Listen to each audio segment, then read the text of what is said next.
Tapi setelah aku masuk ke Semen Satu Pamekasan, kayak semua kegalauanku itu hilang gitu. Aku baru sadar kayak Semen Satu Pamekasan ini sebenarnya sekolah yang bagus, dan aku banyak dapat dukungan dari Semen Satu Pamekasan ini, baik secara kayak dukungan fasilitas maupun kayak dukungan secara emosional gitu. Jadi apalagi lingkungan di Semen Satu Pamekasan ini bagus banget buat olimpiade, kayak lingkungannya sangat kondusif. Jadi ya sekarang aku ngerasa Semen Satu Pamekasan ini kayak sekolah terbaik sih menurutku di Jawa Timur gitu dah.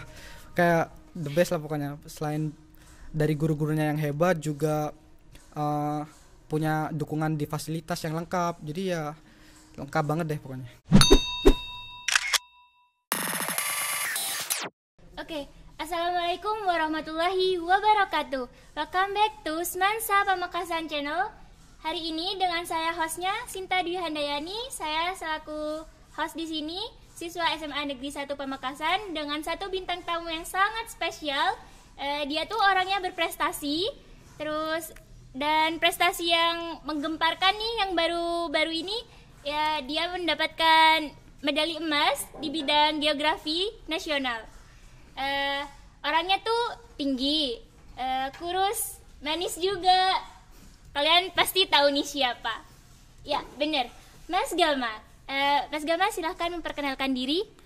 Ya, perkenalkan, nama saya Gamanda Adni Elzamzami Latif atau bisa dipanggil Gama, dan saya alumni Semen Satu Pamekasan angkatan tahun 2021 kemarin. Oke, berhubungan baru alumni nih ya. Mas Gama nih kan kemarin-kemarinnya mendapatkan medali emas tuh. Bisa nggak sih ceritain ke kita pengalamannya Mas Gama dari dulu sampai jadi Mas Gama yang sekarang? Oke, jadi mungkin aku ceritain dari awal kenapa aku bisa terjun di dunia olimpiade ini ya. Jadi aku itu ikut olimpiade pertama kali itu pas SD. Jadi waktu itu aku kelas 4 SD. Jadi waktu itu aku awalnya itu bingung mau ikut pelajaran apa gitu kan. Dulu ada matematika, terus IPA dan IPS pas SD ya. Terus jadi aku bingung kayak bakat dan minatku itu apa sih, kayak aku belum nemuin kayak aku yang cocok yang mana. Jadi waktu itu terus aku diajak sama guruku, ayo ikutan lomba IPS waktu itu. Jadi ya udah deh, aku ikutan lomba IPS iseng gitu. Dan waktu itu kelas 4 kayak aku udah dibina sama guruku di situ. Terus dan alhamdulillah kelas 4 udah berhasil juara gitu. Jadi kayak aku juga kaget sendiri kenapa kok baru kelas 4 kayak udah bisa ngalahin kakak kelasku di situ. Jadi dari situ aku udah mulai ketagihan ikut lomba-lomba. Terus kelas 5 juga ikutan lomba-lomba. Jadi kayak kelas 4 itu aku udah mulai ketagihan kan. Terus deh sampai kelas 5 kelas 6 aku ikutan lomba. Nah, terus pas SMP kelas 7 itu aku diseleksi lagi. Nah, waktu itu ada yang namanya Olimpiade Sains Nasional yang ada itu Kementerian Pendidikan dan Kebudayaan. Jadi kelas 7 aku tuh ikutan seleksi itu, dan aku sih kaget juga kenapa aku bisa ngalahin kakak kelasku yang kelas 8. Waktu itu terpilih buat mewakilin sekolahku, yaitu SMP Plus 05, buat ikutan di Olimpiade Sains Nasional tingkat kabupaten waktu itu. Dan waktu itu sih sebenarnya belum beruntung ya, kayak aku masih gagal di situ. Nah, baru kelas 8 aku tuh kayak ikutan lagi, dan di situ baru aku kayak mulai bener-bener serius, dapat pembinaan juga, mulai bener-bener belajar. Dan alhamdulillah waktu itu aku berhasil sampai ke tingkat nasional di Pekanbaru Riau waktu itu, dan alhamdulillah juga aku dapat medali perak di waktu itu bidang IPS di OSN di Pekanbaru Riau tahun 2017. Nah, habis itu kelas 9, naik kelas 9 kan ada peraturan tuh dari Kementerian Pendidikan dan Kebudayaan bahwa yang dapat medali di SMP itu boleh ikutan ke OSN tingkat SMA. Nah, waktu itu aku bingung tuh kayak aku mau ikutan apa nih, kan waktu itu ada pilihan kayak ekonomi, geografi, terus ada kebumian gitu, ada astronomi juga.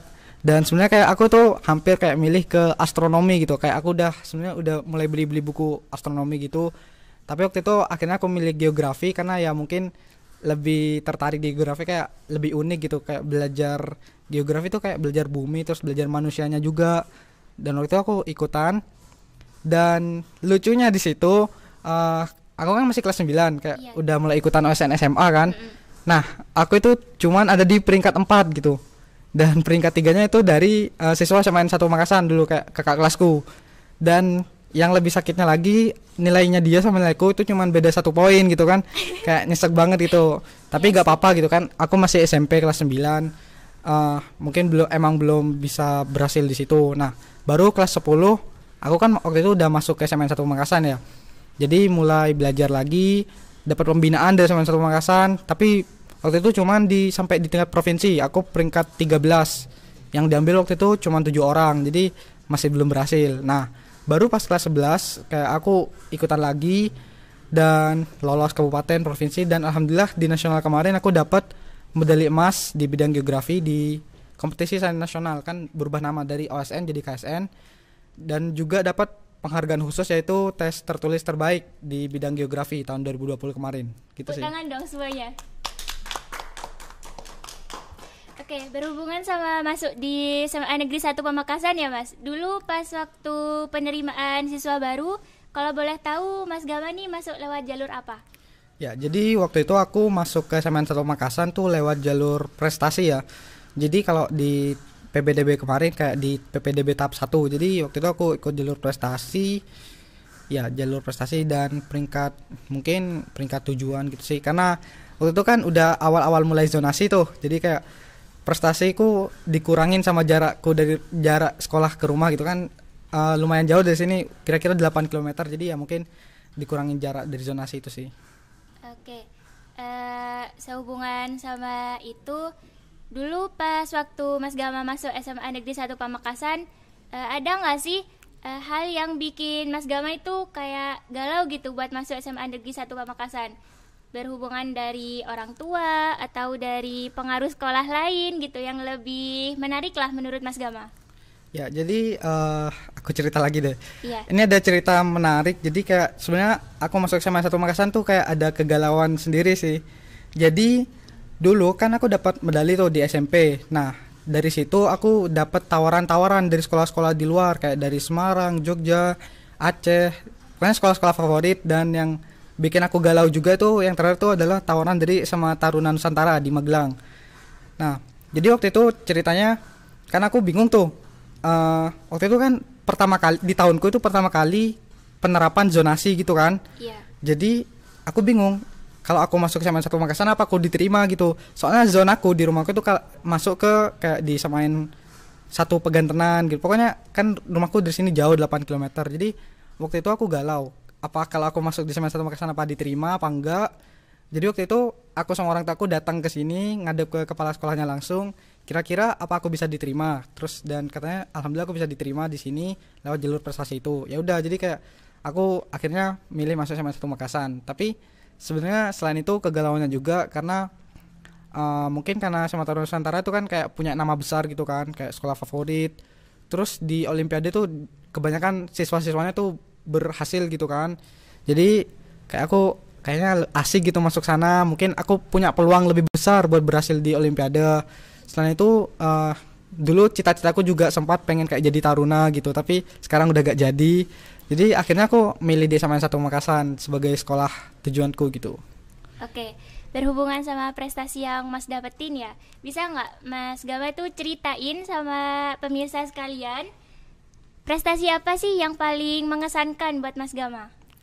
Ya, kalau yang paling mengesankan jelas yang kemarin ini ya, yang medali emas di Kompetisi Sains Nasional Bidang Geografi Kementerian Pendidikan dan Kebudayaan tahun 2020. Kenapa bisa berkesan banget? Karena ya tadi kayak aku bersusah payah buat dapetin ini, kayak udah 3 tahun aku berjuang di geografi buat dapetin medali di Kompetisi Sains Nasional ini.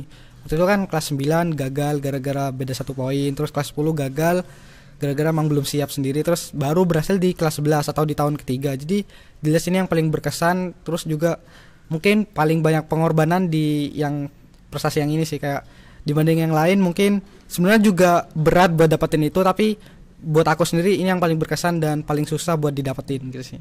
Oke, ada nggak sih Mas tips and triknya buat para pemirsa sekalian nih buat dapetin prestasi kayak Mas Gama sekarang?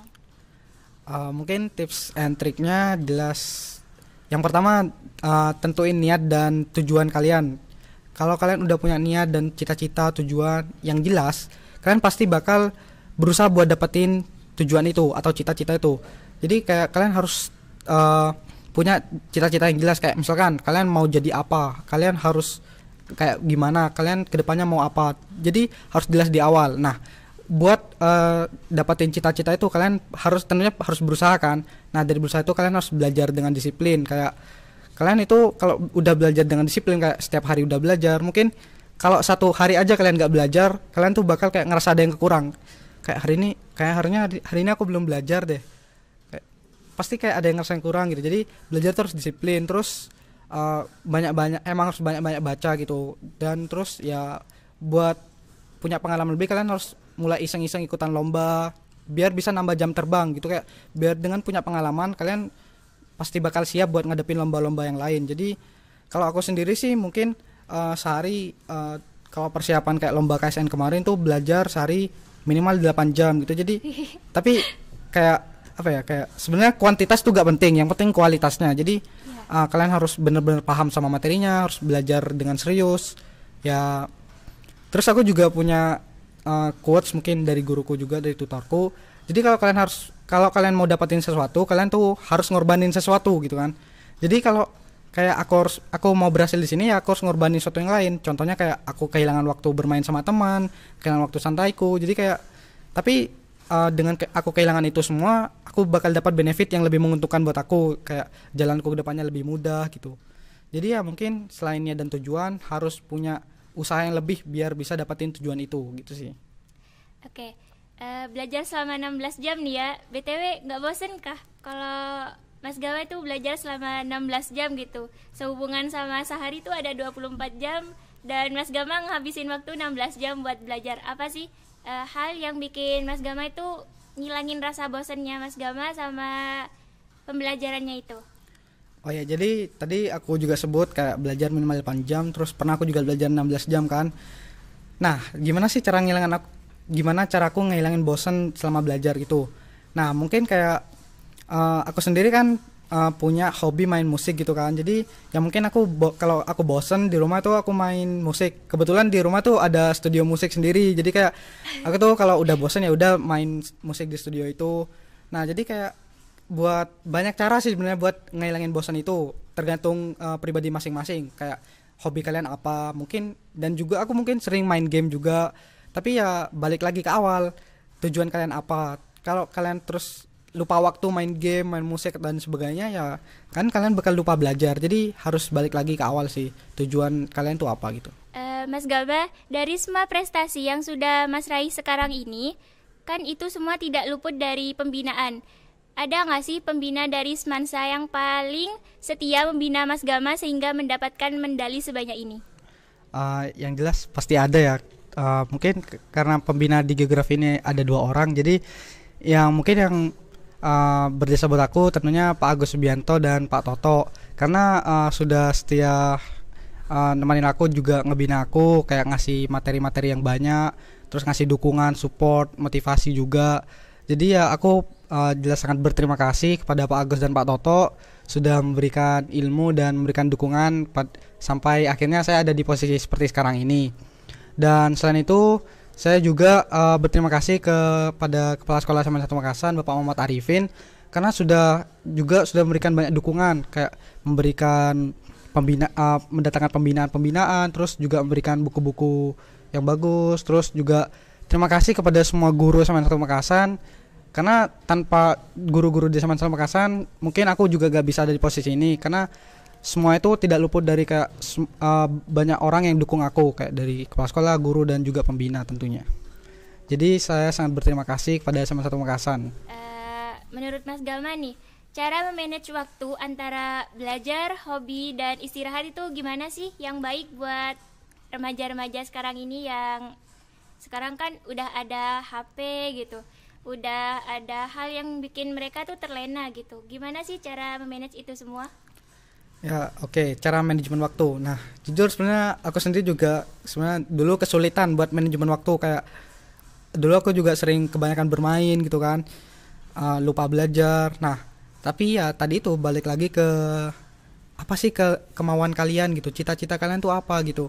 Kalau kalian udah ada kesadaran dari diri sendiri, kalian bakal kayak ngerasa, kok aku kebanyakan main sih, kok aku kayak gini sih sekarang, kayak aku terlalu santai. Jadi kalau udah kayak gitu, kalian pasti bakal sering belajar. Jadi kayak misalkan hari ini terus bermain, pasti keesokan harinya kalian bakal aku harus belajar. Jadi harus ada kesadaran dari diri sendiri. Jadi kalau kalian mau manajemen waktu mungkin ya boleh bermain, tapi jangan berlebihan gitu. Kayak kalau kalian udah sampai bosen banget, udah capek banget baru boleh bermain. Karena kayak semuanya itu harus seimbang, kayak makan, istirahat, terus minum juga. Main tuh harus seimbang, belajar juga. Dan juga jangan lupa olahraga biar badan kalian tuh tetap sehat. Jadi ya semuanya harus seimbang, gak boleh berlebihan tapi juga gak boleh terlalu santai juga sih gitu. Tuh guys, dengerin, jangan banyak-banyak.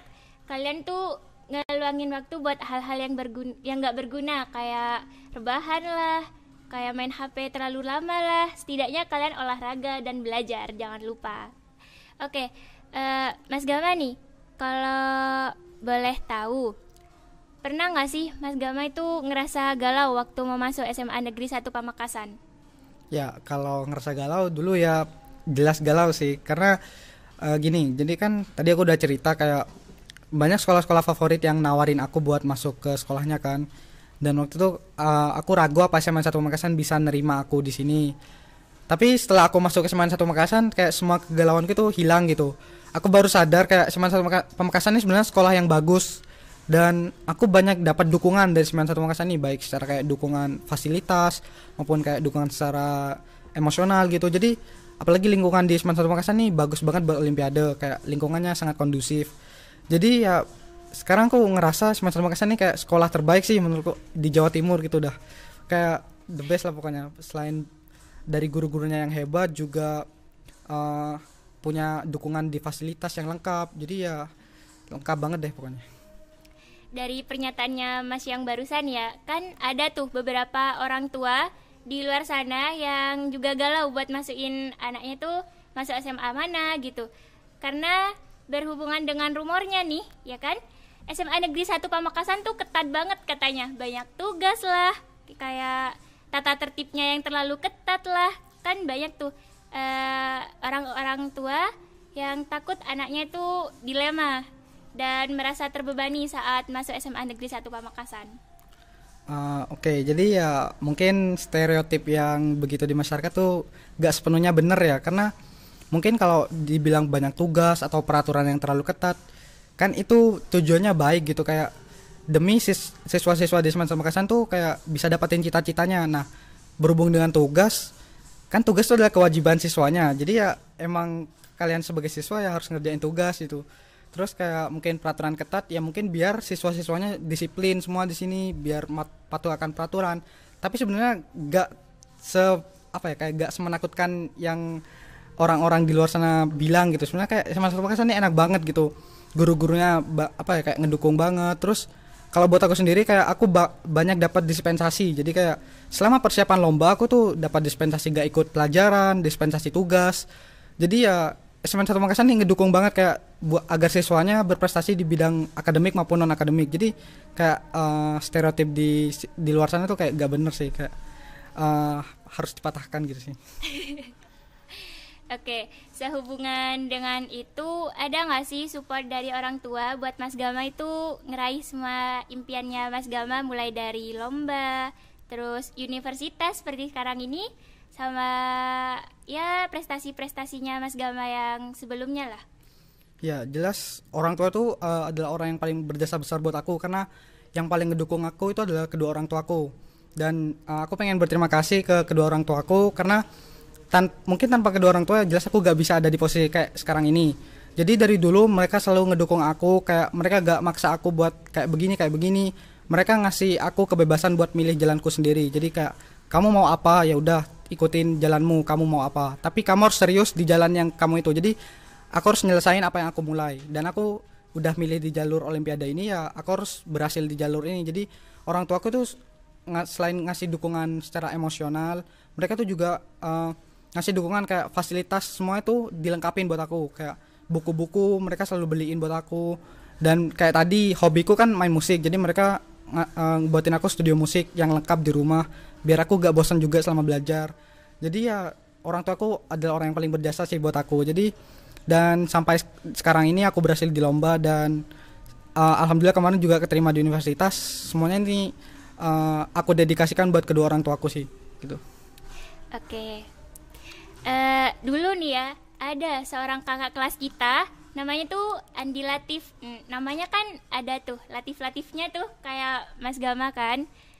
Ada nggak sih hubungan keluarga antara Mas Gama sama Mas Andi Latif nih? Oh ya, mungkin kalau yang belum tahu, aku ini adalah adik kandung dari Mas Andi ya. Jadi Mas Andi Oktavian Latif itu adalah kakak yang paling tertua atau anak pertama. Terus yang kedua tuh ada Mbak Rika Nur Aftari Latif, dan aku adalah anak terakhir. Jadi ya ada saudara kandung lah, jadi hubungannya gitu. Wow, bangga lah ya punya kakak yang berprestasi di internasional. Dulu nih, ngomong-ngomong guys, dulu Mas Andi Latif ini pernah menjuarai juara fisika tingkat internasional.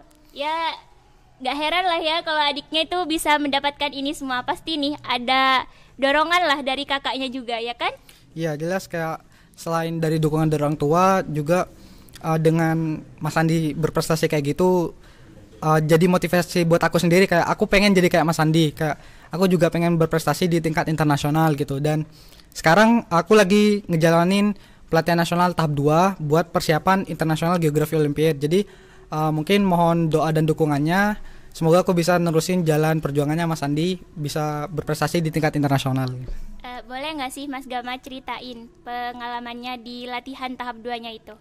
Oke, jadi kemarin kan udah awalnya itu kan pelatihan ini diawali dari semua medalis gitu. Jadi semua medalis kompetisi nasional kemarin ada 30 orang itu menjalani pelatihan tahap 1 dulu. Jadi pelatihan tahap 1 itu waktu itu bulan November sampai Desember. Nah, di situ kayak berhubung kan harusnya Platnas tuh offline kan biasanya di Bandung. Nah, gara-gara pandemi Covid ini jadi kayak kemarin cuman online gitu. Jadi ya kemarin ya cuman bisa tatap muka via Zoom gitu. Dan pengalamannya ya mungkin aku senang banget karena bisa bertemu dengan teman-teman yang berasal dari seluruh Indonesia, terus juga bisa diajarkan oleh dosen-dosen yang berpengalaman kayak dari ITB, UGM dan sebagainya. Jadi kayak itu pengalaman yang bagus banget buat aku. Terus kemarin kan dari 30 orang itu diseleksi lagi buat lolos ke Platnas tahap 2. Nah, diseleksi jadi 15 orang dan alhamdulillah kemarin aku berhasil lolos dan sekarang masih menjalani Platnas tahap 2. Dan harusnya sih ada Platnas tahap 3 ya. Jadi nanti dari 15 dipotong jadi 8. Tapi gara-gara si IGEO ini udah mepet banget, udah bulan Agustus, jadi dari 15 orang ini langsung dipilih 4 buat perwakilan Indonesia ke IGEO. Jadi semoga aku bisa lolos di 4 orang itu. Okay. Berhubungan dengan IGEO nih ya, boleh nggak sih Mas Gama tuh ceritain apa sih sebenarnya IGEO ini? Oke, jadi IGEO itu adalah International Geography Olympiad ya. Jadi IGEO itu adalah Olimpiade Geografi yang tingkat internasional yang resmi yang diikuti oleh Indonesia dan berbagai negara lainnya. Dan awalnya sih sebenarnya kalau nggak salah awal ada IGEO itu tahun 1996, tapi Indonesia baru ikut IGEO itu tahun 2012.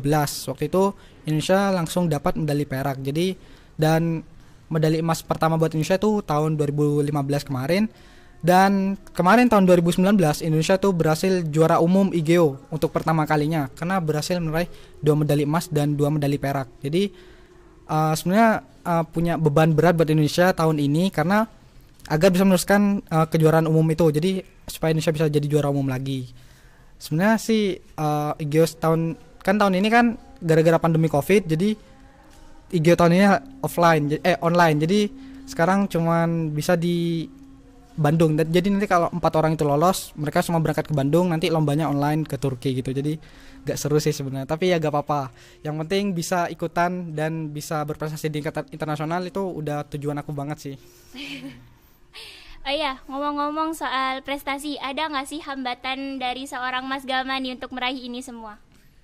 Ya, kalau hambatan pasti banyak ya, kayak yang paling utama kayak yang jelas aku kehilangan waktu bermain, waktu santai, kayak aku gak punya interaksi sama teman karena ya aku asik di dunia sendiri gitu, kayak belajar sendiri, kayak mungkin bisa dibilang individualis lah, tapi ya gak apa-apa gitu demi cita-cita juga. Nah, hambatan lain mungkin keterbatasan dengan kayak buku-buku bacaan karena di KSN ini harus kayak selalu up to date dan mungkin materi-materi yang dilombakan adalah kayak materi-materi kuliah. Jadi kayak harus banyak baca-baca materi kuliah. Tapi bersyukurnya SMN 1 Makassar ini bisa ngedukung aku dengan ngasih kayak pembinaan dan buku-buku literatur yang bisa bikin aku bersaing dengan siswa-siswa lain gitu sih. Oke, harapan Mas Gama ke depannya nih buat kehidupan, keluarga maupun cita-citanya Mas Gama itu apa? Kalau harapan buat keluarga sih jelas aku pengen banggain orang tuaku, kayak aku mau nyenengin orang tuaku. Terus mungkin harapan buat SMN 1 Makassar ya semoga tetap bisa berprestasi di tahun-tahun berikutnya. Jadi buat adik-adik yang masih sekolah di SMN 1 Makassar atau yang baru masuk di SMN 1 Makassar, kalian harus belajar dengan serius dan sungguh-sungguh supaya kayak tradisi juara SMN 1 Makassar tuh tetap berlanjut gitu. Jadi harapannya ya semoga SMN 1 Makassar semakin maju dan semakin hebat gitu sih. Oke, mungkin cukup sekian perbincangan kali ini. Semoga memotivasi adik-adik sekalian. Dan semoga kedepannya akan muncul gama-gama yang lainnya di belakang sana yang bisa membanggakan SMA Negeri 1 Pamekasan. Thank you for watching. Don't forget to like, comment, and subscribe. The last I say, Assalamualaikum warahmatullahi wabarakatuh.